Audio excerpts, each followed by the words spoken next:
Tout d'abord, je dois dire que je n'ai pas fait d'enquête par rapport à cette question pour que je puisse répondre dans l'affirmative.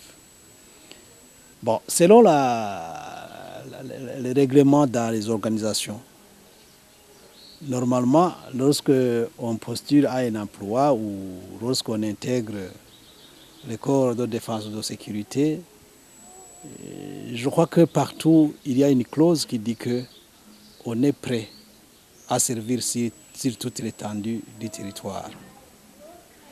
Et cela étant, muter quelqu'un, c'est tout à fait normal.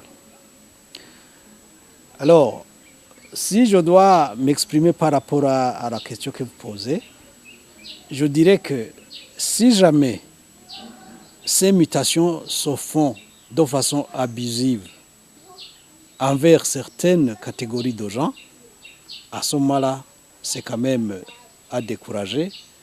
Il faut que quand même le droit soit respecté. Il faut que tout le monde soit placé dans les mêmes conditions. Si on doit muter les militaires ou les policiers, il faut le faire pour tout le monde sans considération de leur provenance.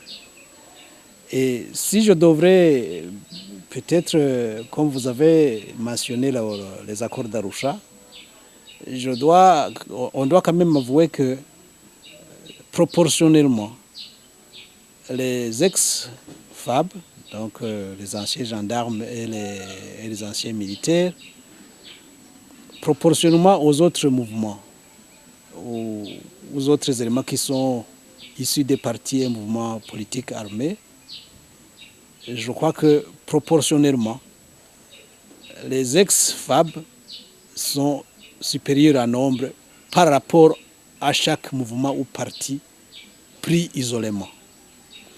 En ce moment-là, il est normal que l'on puisse peut-être constater qu'il y a un déséquilibre au niveau de ceux qui sont mutés. Sinon, puisque je n'ai pas fait d'enquête, je ne peux pas vraiment dire plus.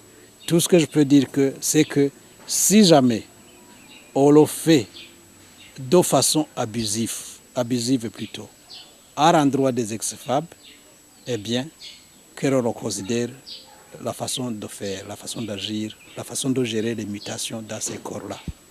C'est tout ce que je peux dire.